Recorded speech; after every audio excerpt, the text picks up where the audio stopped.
पानी है देख लेता हूँ, दिख रही है ले बोतल भाई बैग में। हेलो, हर हर महादेव, जय श्री केदार। हम लोग ट्रैक पे निकल चुके हैं। अभी 200 मीटर की चढ़ाई पार की है, सब सांसें फूलने लगी। नहीं भाई, घोड़े हम पूरी थक गए, हालत खराब है। घुटनों में अगर जान नहीं है भाई मत आना है।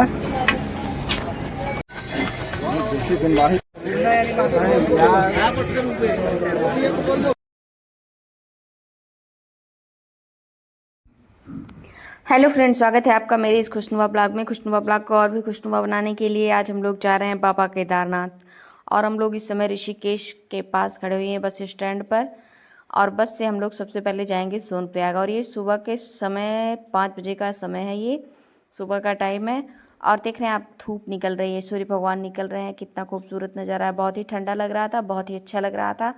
और हम लोग वेट कर रहे थे, बस रेडी थी, बस कुछ यात्रियों का वेट हो रहा था। उसके बाद फिर हम लोग निकल देंगे सीधे सोनप्रयाग के लिए। सोनप्रयाग जाते समय आपको रास्ते में रुद्रप्रयाग, देवप्रयाग और धारी देवी के दर्शन भी होते हैं। तो सोनप्रयाग के लिए हम लोग निकल दिए हैं। बस मेरी चल दी है। बहुत ही ऊंचाई पर चढ़ना था। नीचे आप देखते हैं तो नीचे आपको डर भी बहुत ज़्यादा लगता है, तो मुझे डर भी बहुत ज़्यादा लग रहा था नीचे देख रहे थे तो। और ऊपर पहाड़ों के खूबसूरत नज़ारों का दर्शन करते हुए हम लोग आगे बढ़ चुके थे। और बस बाबा केदारनाथ के पास पहुंचने के लिए आंखें लालायत थी। और घर वालों की भी बहुत याद आ रही थी। अगर आप पहाड़ों पर सफ़र कर रहे हैं तो घर वालों की याद ना आए, ये तो बिल्कुल हो ही नहीं सकता है। इस ढाबे पर हम लोग रुके थे, यहाँ पर हमने नाश्ता किया। और फिर नाश्ता करने के बाद हम लोगों की बस फिर निकल दी थी आगे। और यहाँ पर हम लोग आ गए हैं देवप्रयाग के पास। देवप्रयाग आपको पता है, ये देवप्रयाग किसे कहते हैं, जहाँ पर भागीरथी, अलकनंदा और माँ सरस्वती का मिलन होता है, वहीं पर भाई देवप्रयाग है। और कहते हैं कि माँ सरस्वती बद्रीनाथ धाम के आगे माना गांव है, वहीं पर आपको दिखती हैं, बाकी ये कहीं पर दिखती नहीं है, लुप्त हो जाती हैं। उसके बाद ये यहाँ पर आकर के मिलती हैं, यहाँ पर गुप्त रूप से ही मिलती हैं, दिखाई नहीं देती हैं। भागीरथी और अलकनंदा का मिलन तो आपको दिखाई देगा, आप अभी देखेंगे। ये देखिए, ये जो हल्का ग्रीन कलर में दिख रहा है आपको, ये जो है भागीरथी है और उधर अलकनंदा का जल है। अलकनंदा का जल बिल्कुल ही शांत होता है, आपको पता ही नहीं चलेगा कि ये बह रही हैं कि नहीं बह रही हैं, बिल्कुल शांत रहता है। बिल्कुल भी पता नहीं चलेगा आपको कि इसमें जल का प्रवाह हो रहा है या नहीं हो रहा है। और भागीरथी का जल बिल्कुल ही तेज होता है, आप देख सकते हैं खुद ही। ये अलकनंदा है, पुल के पास में जो है, इधर से आ रहे हैं वो अलकनंदा है। और इधर से जो जल का प्रवाह है, इस जल का प्रवाह आप देख सकते हैं कि कितना तेज है, लग रहा है। और उधर देखो, जल ही नहीं लग रहा है, बिल्कुल एकदम साफ दिख रहा है, तो इस शांत है। तो इस तरह से जो है भाई, भागीरथी अलकनंदा का दर्शन हम लोगों ने किया देवप्रयाग में। और वो भी हम लोग उतर के नहीं किए, क्योंकि बस वाले रोकते नहीं हैं। और ये जो है, आपको अगर आपको रुक कर दर्शन करते हुए रुक रुक कर जाना है तो आपको फिर टैक्सी लेनी पड़ेगी, बस वाले आपको नहीं रोकते हैं। तो इस तरह से हम लोग बस से ऊपर से ही दर्शन किए थे भागीरथी का, अलकनंदा का, मतलब देवप्रयाग में हम बस से थे। उसके बाद फिर ये भागीरथी नदी है। देवप्रयाग, रुद्रप्रयाग का दर्शन करते हुए हम लोग आगे बढ़े हैं। भागीरथी का जल आप लोग देख रहे हैं किस तरह से बह रहा है, ये जूम करके हमने वीडियो बनाई है बस से। और जल का प्रवाह आप लोग देख सकते हैं किस तरह से तेजी से चल रहा है। तो ये था भाई। और इसे ही, मतलब आप स्वर्ग जो कहते हैं ना कि उत्तराखंड देवभूमि है, स्वर्ग है यहाँ पर, तो सच में स्वर्ग है। सच में सारे भगवान पहाड़ों पर आकर के बैठ गए हैं, ये तो बात सही है भाई। हम लोगों को भूल जाते हैं भगवान जी। उसके बाद फिर हम लोग आगे निकल दिए थे। आगे फिर हम लोग धारी देवी के पास रुके हैं। धारी देवी के बारे में आप लोगों को पता ही है, जिसको नहीं पता है वो भी जान ले, क्योंकि धारी देवी जो है उत्तराखंड की रक्षक कही गई हैं। और ये धारी देवी का मंदिर है। यहाँ भी हम लोग अंदर जाकर के दर्शन नहीं किए थे, ऊपर से ही दर्शन किए थे। धारी देवी माँ की खासियत ये है कि ये जो है 3 रूप में आपको दिखती हैं। सुबह के टाइम इनकी मूर्ति कन्या के रूप में दिखेगी, दोपहर में एक युवती के रूप में दिखती है, और शाम माँ के धारी समय देवी। ये एक वृद्ध महिला के रूप में दिखेंगी आपको। और इस मूर्ति को हटाया जा रहा था 2013 में, इसी वजह से केदारनाथ में त्रासदी आई थी। 2013 में जो केदारनाथ में त्रासदी आई थी, उसका सबसे बड़ा कारण यही था कि इस मूर्ति को हटाया जा रहा था। और इन्हें भाई उत्तराखंड का रक्षक कहा गया है। यहाँ पर अलकनंदा नदी जो है बहती है और बिल्कुल ही शांत रहती है। तो इसी पुल के पास से जाया जाता है माँ धारी देवी के दर्शन करने के लिए। और अगर आपको अंदर से दर्शन करने जाना है तो आप टैक्सी से ही आइए। मैंने कहा ना, या तो फिर आप इन सब चीज़ों का दर्शन करने के बाद फिर केदारनाथ जाइए, या तो फिर सीधे चले जाइए, आपकी मर्जी। लेकिन हम लोग ऊपर से बैठ करके देख करके दर्शन करते हुए आगे निकल दिए थे और इस देवभूमि का नज़ारा देखते हुए आनंद लेते हुए। यहाँ पर खेत आपको देख रहे हैं, सीढ़ी नुमा बने हुए हैं, गांव बसे हुए हैं, रास्ता किस तरह से कटा हुआ है और पहाड़ों का भाई आनंद कुछ अलग ही है पहाड़ों पर। तो उन सब चीज़ों का आनंद लेते हुए वीडियो वगैरह बनाते हुए हम लोग आगे निकल दिए थे सोनप्रयाग के लिए। तो मेरी बस 3 जगह रुकी थी, देवप्रयाग, रुद्रप्रयाग और माँ धारी देवी के पास, और एक जगह हम लोग नाश्ता करने के लिए रुके थे। उसके बाद सीधे हम लोग पहुँच गए थे सोनप्रयाग। अगर आपको दर्शन करने जाना है तो इन सब चीज़ों का दर्शन करते हुए आप सोनप्रयाग आगे जा सकते हैं। सोनप्रयाग के बाद फिर आपको मिलेगी गाड़ी, इस तरह से छोटी गाड़ियाँ मिलती हैं जो आपको गौरी कुंड तक पहुंचाती हैं। तो इन गाड़ियों से हम लोग भी गौरी कुंड के लिए निकल दिए थे। सोनप्रयाग में आप बस स्टैंड पे रुकेंगे, उसके बाद आपको थोड़ी देर पैदल चलना पड़ेगा। उसके बाद वहाँ से आपको इस तरह की गाड़ियाँ मिलेंगी। आप लोग देख रहे हैं किस तरह की गाड़ियाँ हैं। रूट एक ही है, इसलिए बहुत ही सावधानी से चलना पड़ता है। उसके बाद फिर हम लोग आ गए थे गौरी कुंड। गौरी कुंड में ये देख रहे हैं माता रानी का मंदिर है, माँ गौरी का। यहाँ की सबसे बड़ी खासियत ये है कि यहाँ पर गर्म जल होता है और हम लोग यहाँ पर सुबह के टाइम स्नान करके निकले थे।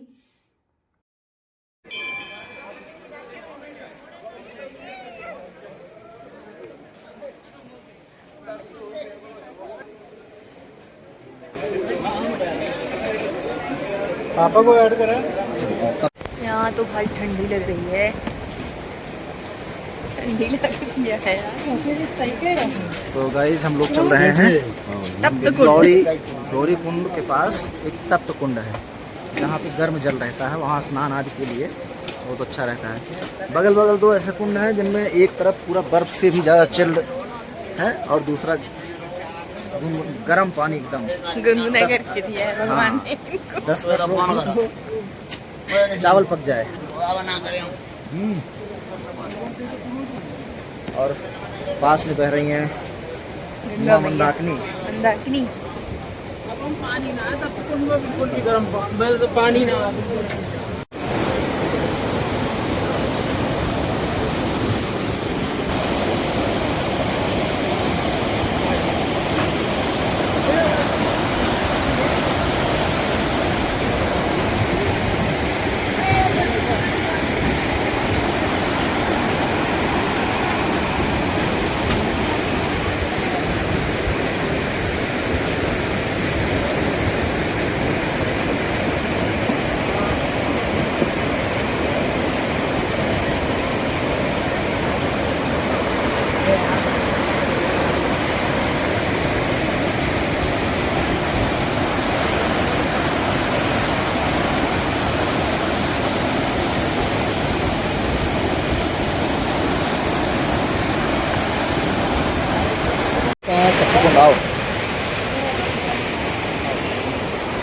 पालकी तैयार कर रहे हैं जो लोगों को ले जाते हैं। ये देखो रिपेयर हो रही है पालकी, इसी में बैठा के लोगों को ले जाते हैं दर्शन कराने।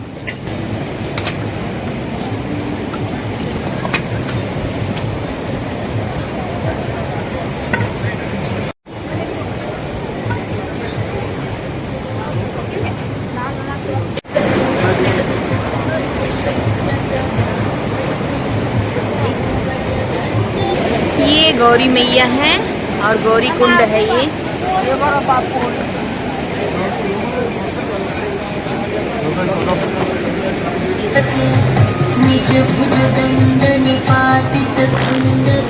ए भाई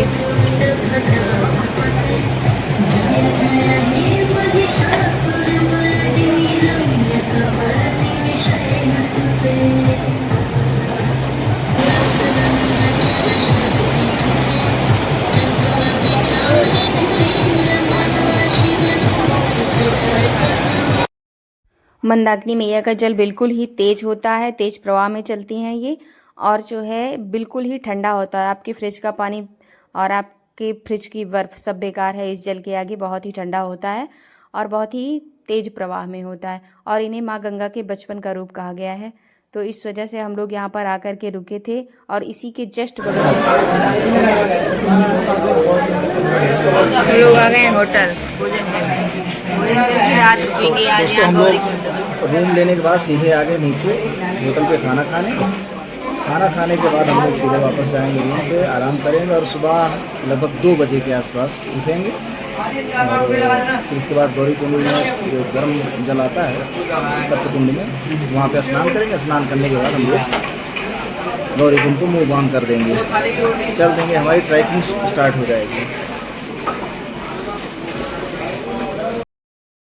गौरीकुंड में रुकने का सबसे बड़ा रीज़न ये था कि हम लोग गौरीकुंड पहुंचे थे तो शाम हो चुकी थी, तो रात के समय सफ़र करना बहुत ही मुश्किल था। केदारनाथ का सफ़र रात में अगर ना करें तभी अच्छा है। तो इस वजह से हम लोग रात में रुके थे गौरीकुंड में। सुबह स्नान किया सुबह 4 बजे, उसके बाद फिर हम लोग 5 बजे के करीब निकल दिए थे केदारनाथ के लिए। हेलो, हर हर महादेव, जय श्री केदार। हम लोग ट्रैक पे निकल चुके हैं। अभी 200 मीटर की चढ़ाई पार की है, सब सांसें फूलने लगी। अभी तो 22 किलोमीटर ऐसे चलना है, तो सब पार करेंगे। भोलेनाथ निकल लिए हैं मंजिल की ओर, तो रास्ते का ऐसे अपडेट हम आपको देते रहेंगे। बने रहिए हमारे साथ, देखते रहिए हमारे वीडियो को, लाइक करते रहिए और घर बैठे भोले बाबा का आशीर्वाद प्राप्त करते रहिए। नहीं भाई, घोड़े हम पूरी बाबा किरा जय भोलेनाथ। आप दोनों की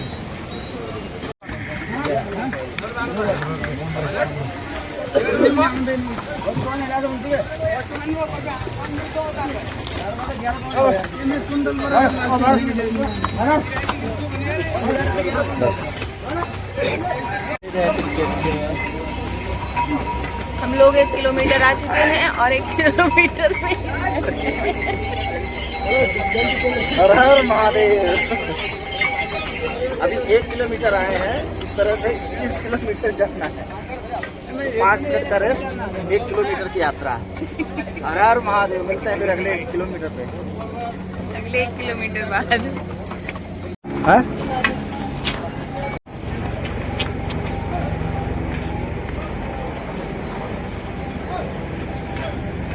बैठ जाएंगे?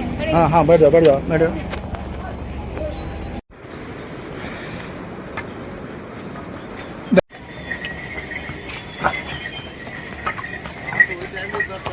आप चाहे जितना पैदल चलकर यात्रा कीजिए, आपको उतनी थकान नहीं लगेगी, लेकिन आप अगर केदारनाथ जा रहे हैं तो 10 मिनट बाद ही आपकी सांसें फूलने लगेगी।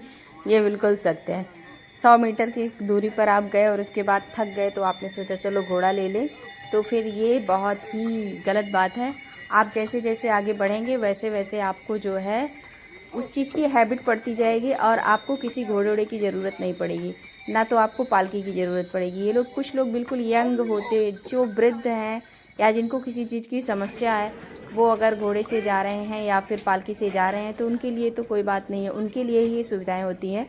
लेकिन कुछ लोग हैं कि बस थोड़ी दूर चले, उसके बाद अगर उनको लगा कि हाँ भाई अब नहीं चल पाएंगे और उसके बाद घोड़ा कर लिए या पालकी कर लिए, तो फिर ये बहुत ही गलत बात है। आप अगर धीरे धीरे चलते हैं ना तो आपकी आदत पड़ जाती है, आप फिर उस जगह को आसानी से धीरे धीरे पार कर लेंगे। सब भोलेनाथ बाबा की कृपा होती है। अगर आपने अपने मन में हिम्मत बना ली है तो फिर आप आगे आराम से चल सकते हैं। और हर कदम पर, हर किलोमीटर पर हम लोग फ़ोटो वगैरह निकलवा रहे थे, जब तक बॉडी में जान थी, जब तक ये था कि हाँ भाई ठीक है चल रहे हैं। जगह जगह वाटरफॉल हो रहे थे, उसका हम लोग फ़ोटो निकाल रहे थे। और ये देख रहे हैं पूरे पहाड़ पर पेड़ ही पेड़ है, बहुत ही अच्छा लग रहा था। फ़ोटो वगैरह हर जगह निकालना ये तो भाई स्वाभाविक है। कुछ लोग कहते हैं कि केवल वीडियो बनाने के लिए लोग जाते हैं, तो ऐसा नहीं है। उस जगह को अपने कैमरे में कैद कर लेना, यादें बना करके रख लेना, यादों को अपने कैमरे में कैद करके रख लेना, उसको बार बार देखना, अनुभव करना, ये भाई जो करता है वही उसी को मालूम होता है। तो इस तरह से हम लोग एक जगह रुक गए थे, भूख लगी थी। उसके बाद हम लोगों ने आलू का पराठा खाया। मैगी और आलू का पराठा वहाँ बिल्कुल फेवरेट है। आप फुल भोजन कर रहे हैं तो उसमें उतना टेस्ट नहीं होता है जो आपको पहाड़ों की मैगियों में और पराठों में जो टेस्ट आता है। तो हम लोगों ने पराठा खाया था एक जगह रुक करके, उसके बाद जगह जगह पर देख रहे हैं। अभी 4 किलोमीटर की चढ़ाई हम लोगों ने की है। 10 किलोमीटर यहाँ से केदारनाथ दिखा रहा है, आपको दिखाता है 10 किलोमीटर, लेकिन रहता नहीं है वो। अभी यहाँ से 20 किलोमीटर है, दुगना। दोस्तों ये वही जगह है जहाँ पे 2013 में जब केदारनाथ आपदा आई थी तो उस दौरान यहाँ पे एक छोटा सा पुल था, वो रास्ता था, उसी रास्ते से हम लोग ट्रैक करके ऊपर जाते थे। लेकिन उस आपदा में ये पुल पूरी तरह से नष्ट हो गया, बह गया। तो उसकी जगह पे ये नया पुल बनाया गया है केदारनाथ धाम के यात्रियों के लिए, श्रद्धालुओं के लिए। और ये खड़ी चढ़ाई, ये रामबाड़ा हम लोग पहुंचने वाले हैं। तो कठिन चढ़ाई है लेकिन कुछ नहीं, बाबा केदार का दर्शन इतना आसानी से नहीं मिलता, और दर्शन मिलने के बाद सारा कष्ट दूर हो जाता है। तो हम लोग रामबाड़ा से निकल दिए हैं और आप लोग देख रहे हैं यहाँ पर 2 रास्ते हैं, एक खच्चर वालों के लिए, एक पदयात्रियों के लिए। बीच में आपको 2 रास्ते बना दिए गए हैं थोड़ी देर के लिए, लेकिन यहाँ पर भी खच्चर और पालकी बीच बीच में आ जा रहे थे। बट यहाँ भीड़ कम थी, इस समय थोड़ा चढ़ना आराम से चढ़ाई थी यहाँ इस जगह पर। तो हम लोग थोड़ी दूर यहाँ पर पैदल ही गए थे, उसके बाद भाई थक गए। यहाँ पर तो बहुत, हम लोग बस मुश्किल से 100 मीटर जाते थे, उसके बाद थोड़ी देर के लिए बैठ जाते थे। बहुत ही मुश्किल है केदारनाथ की चढ़ाई करना।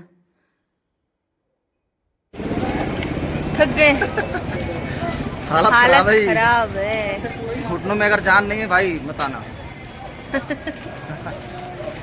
ये मजाक नहीं है, पहाड़ी चढ़ना होता है। पैदल चलना और पहाड़ी चढ़ना 1 और 1 लाख गुना का अंतर है।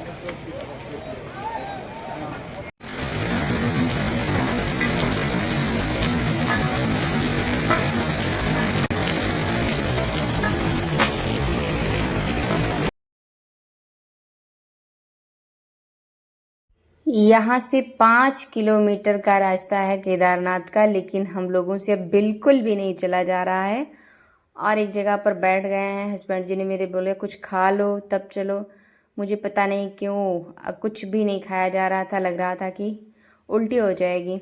और सांस लेने में बहुत ज़्यादा दिक्कत होती है, जैसे जैसे आप ऊपर चढ़ते हैं तो सांस भी लेने में थोड़ा बहुत दिक्कत होती है। उसके लिए आपको कपूर लेकर के साथ में चलना पड़ेगा। ये बर्फ़ की जगह पर आ गए हम लोग। जैसे जैसे नज़दीक पहुँच रहे तो वैसे वैसे जो है बहुत हर हर महादेव। ये भोले बाबा के साक्षात दर्शन हुए हैं हम लोगों को। पहाड़ पर भोले बाबा बैठे हुए, मोबाइल कैमरे में उतना अच्छा सा नहीं आ रहा है, देखने में बिल्कुल साक्षात दर्शन हुए थे भाई। उसके बाद फिर हम लोग 5 किलोमीटर किस तरह से गए हैं हम ही लोग जानते हैं।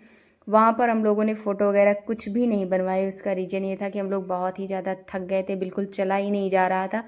बड़े मुश्किल से हम लोग पहुँचे हैं और फिर एक जगह रुक गए हैं, टेंट लिए हैं। उसके बाद वहाँ पर सोए हैं, क्योंकि वहाँ पर रूम जो है बहुत ज़्यादा महंगे हैं, 12,000 15,000 के नीचे रूम नहीं है। तो टेंट में ही हम लोग सोए हैं। 600 रुपये में हम लोगों को मिल गया था और आराम से वहाँ पर आराम किया थोड़ी देर। उसके बाद सुबह उठे हैं, स्नान वगैरह किए हैं। स्नान करने के बाद फिर आ गए थे लाइन में, कि यहाँ पर लाइन में बैठे हम लोग और पूरा अपने आप को कवर किया हुआ है। ठंड बहुत ज़्यादा लग रही थी और मुझे तो बुखार भी आ गया था, मैंने दवा भी खाई थी। तो इस तरह से हम लोग वेट कर रहे थे कि कितनी जल्दी दर्शन हो। भीड़ बहुत ज़्यादा थी।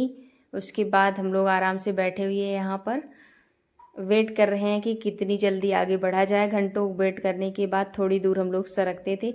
इस तरह से 3-4 घंटे बाद ही हम लोगों को दर्शन हुए हैं। भीड़ आप लोग देख रहे हैं। यहाँ पर लाइन लगाने से पहले ही आपको एक कार्ड बनवाना पड़ता है, उसके बाद ही आप जो है यहाँ पर आएंगे, जो कि गेट के बाहर ही बनता है। वो आप लोग करवा के तभी आइए। और जिसका इंतज़ार था, बहुत देर बाद ही मंदिर का दर्शन हुआ भाई। पूरे रास्ते बस कब दिखेगा मंदिर, कब दिखेगा मंदिर, कब दिखेगा मंदिर। कोई 5 किलोमीटर बाद हम लोगों का चलना मुश्किल हो गया था। कितनी दूर जाना है, बस अभी थोड़ी दूर और है, बस पहुँच गए। और अब जाकर बाबा केदारनाथ के दर्शन हुए हैं। तो इस तरह से दर्शन हुए। और ये भीमशिला है जो 2013 में त्रासदी आई थी। तो हम लोग जो है 2013 में जो त्रासदी आई थी, तो वहाँ पर जो कहते हैं कि मंदिर के पीछे ये पत्थर आकर के रुक गया था, जिससे मंदिर की रक्षा हुई थी। तो इस तरह से जो है हम लोग आ गए थे। और भाई दर्शन की तो ना पूछो, दर्शन इतने अच्छे से हुआ था कि सारी थकान गायब हो गई थी। भोलेनाथ बाबा के मंदिर के अंदर इतनी भीड़ होने के बाद भी 10 से 15 मिनट हम लोग जो है बैठ कर के बढ़िया दर्शन किए हैं, जलाभिषेक वगैरह किए हैं। ना कोई वीआईपी व्यवस्था किए थे, कुछ भी नहीं, बिल्कुल नॉर्मल था।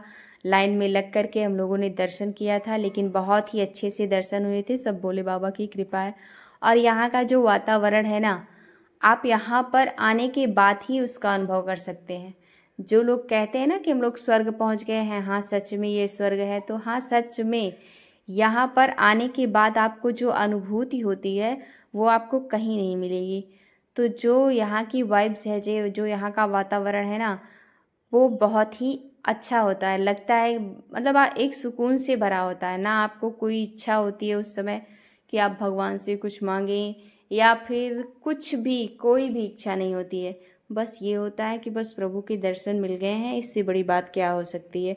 तो बस भाई प्रभु के दर्शन मिल गए थे, हम बहुत ज़्यादा खुश थे। और उसके बाद भीमशिला के पीछे जा कर के हम लोग वहाँ पर ढेर सारे पत्थर वगैरह रखे होते हैं, वहाँ पर आप जो भी बनाना चाहें बनाएं। और उसके आगे भैरव बाबा का दर्शन किए। उसके बाद फिर आकर के यहाँ पर 1-1.5 घंटे बैठे थे हम लोग, मंदिर के पास ही बैठे थे आराम से, थोड़ी देर आराम किया। उसके बाद ये हुआ कि हम लोग आज निकल देंगे शाम के समय। लेकिन क्या हुआ कि मौसम ख़राब हो गया। भोले बाबा की इच्छा नहीं थी कि हम आज जाएं इनके दरबार से, क्योंकि हम लोगों को भी भोले बाबा की बहुत याद आ रही थी। मतलब जाने का मन नहीं कर रहा था, लग रहा था यहीं पर रहें। तो इसलिए भोले बाबा ने इच्छा पूरी कर दी और बारिश स्टार्ट हो गई थी। तो हम लोग 1-1.5 घंटे यहाँ बैठे थे, मौसम चेंज हुआ और बारिश शुरू हो गई। और जब बारिश शुरू हो गई तो हम लोग फिर यहाँ पर रुक गए एक रात के लिए। तो यहाँ पर दर्शन वर्शन करने के बाद जब बारिश स्टार्ट हुई तो हम लोग निकले हैं।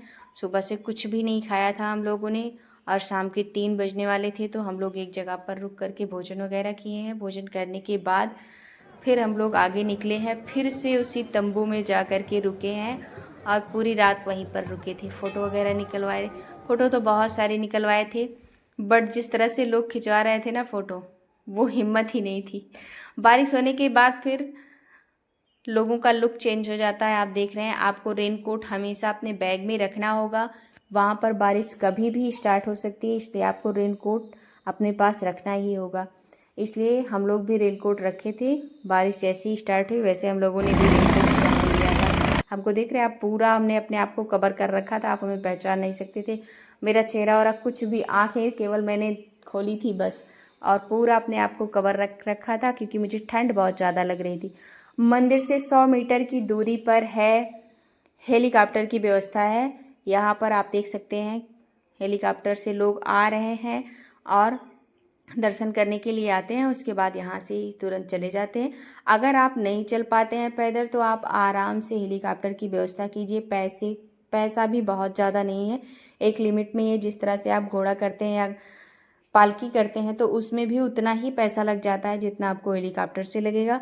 तो आप आराम से इससे आइए, और 100 मीटर की दूरी पर ही बाबा केदारनाथ का मंदिर है, वहाँ पर आप दर्शन कीजिए। दर्शन करने के बाद आप जाइए। जो आप खच्चर से, घोड़े से आते हैं, कितना कष्ट होता है उन लोगों को घोड़े पर। और जो लोग घोड़े के साथ होते हैं, घोड़े की पूँछ पकड़ के दौड़ते हुए घोड़े के साथ पूरा मंदिर तक जाते हैं, वो लोग कितने महान होते हैं, आप इसको सोच सकते हैं। और आपके पीछे पीछे दौड़ते हुए जाते हैं। और ये भाई यहाँ के नेपाली लोग ही होते हैं, नेपाल से आए हुए होते हैं ये लोग। यहाँ पर, यहाँ हम लोगों ने बात की थी तो वो लोग बोल रहे थे कि यहाँ के लोगों को इतना, मतलब इतना उनके घुटनों में जान नहीं है, इसलिए हम ही लोग आते हैं, हम ही लोग ये काम करते हैं। तो जो पालकी वगैरह लेकर के आते हैं ना, ये लोग पूरे नेपाल के ही होते हैं। उसके बाद फिर हम लोग एक रात रुके थे, भोजन वगैरह किया मॉर्निंग के टाइम में, और फिर उसके बाद यहाँ से निकल दिए। और गौरीकुंड लौटते समय आपको ज़्यादा देर नहीं हो लगेगी, जाते समय आपको 10 से 12 घंटे का समय लगता है।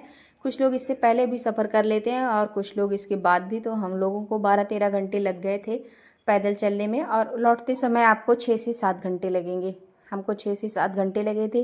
कुछ लोग भाई जल्दी पहुंच सकते हैं, कुछ लोग दौड़ते हुए आप नहीं आएंगे। अगर आप दौड़ते हुए आएंगे तो फिसल भी सकते हैं। बारिश हुई थी, और बारिश 4 बजे सुबह बंद हुई है, और उसके बाद 8-9 बजे के बाद फिर स्टार्ट हो गई थी हल्की हल्की बारिश।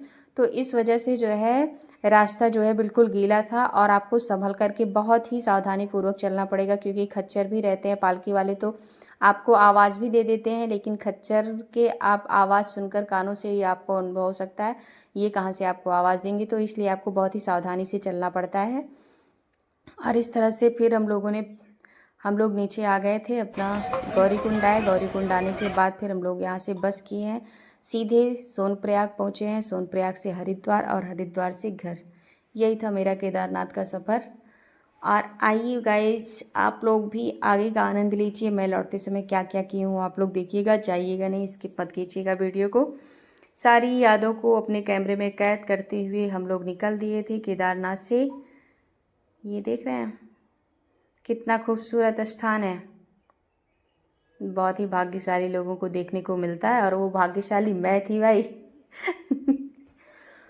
ये गंगा के किनारे का स्थान है हरिद्वार में। हम लोग हरिद्वार में रात में 11 बजे हम लोगों को बस मिली है।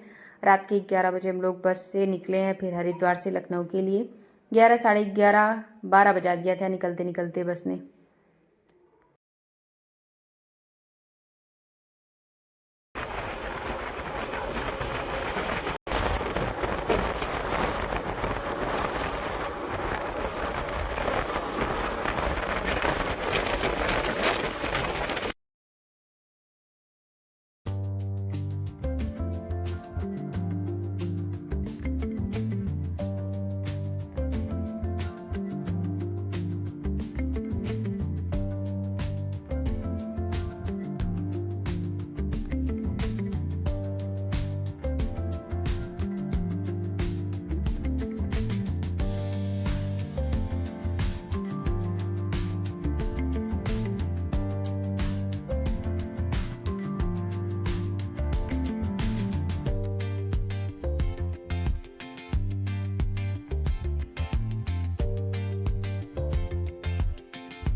मैगलगंज में एक जगह रुककर हम लोगों ने रसगुल्ले लिए। मेरे हस्बैंड को यहाँ का रसगुल्ला बहुत ही पसंद है, तो यहाँ का रसगुल्ला लिया घर के लिए भी, और हम लोगों ने भी खाया। और फिर उसके बाद सीधे घर के लिए निकल दिए थे।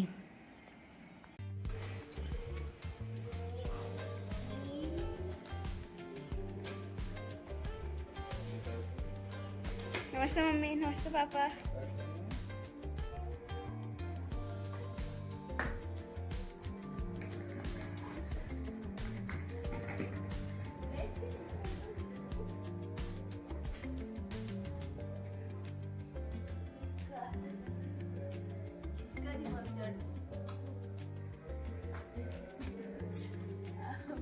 गिर गया क्या?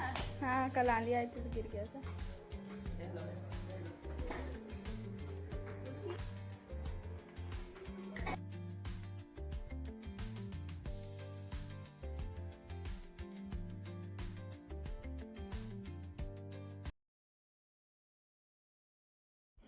पैरों में इतनी ज़्यादा सूजन थी कि चला ही नहीं जा रहा था, और ये एक दिन नहीं, कम से कम 1 हफ्ते ऐसे हुआ कि हम लोग चल ही नहीं पा रहे थे। 1 हफ्ते बाद फिर नॉर्मल हुआ था पैर।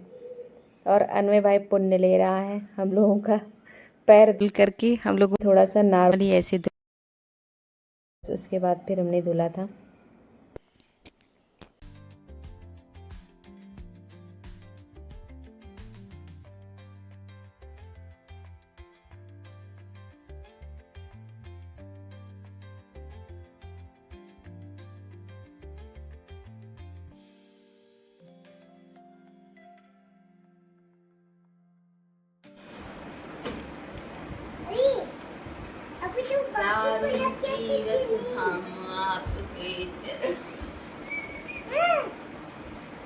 तो गाइज़, ये था मेरा केदारनाथ का ट्रिप। केदारनाथ जाते समय आप एक वाटरप्रूफ शूज लेकर जाइए, रेनकोट प्लस वुलन कपड़े आप अपने साथ लेकर के जाइए, और कुछ छोटे मोटे खाने पीने के सामान लेकर के जाइए, तभी अच्छा होता है। ओके गाइज़, मिलते हैं हम आपको नेक्स्ट ब्लॉग में। तब तक के लिए राधे राधे, जय श्री श्याम। पतिदेव की मेरी सेवा हो रही है, मैं अपने पतिदेव की सेवा कर रही हूँ। पैर में बहुत ज़्यादा सूजन है, मेरे भी और इनके भी। Har Har Mahadev guys, thank you so much for watching के लिए। Okay, bye bye, Radhe Radhe.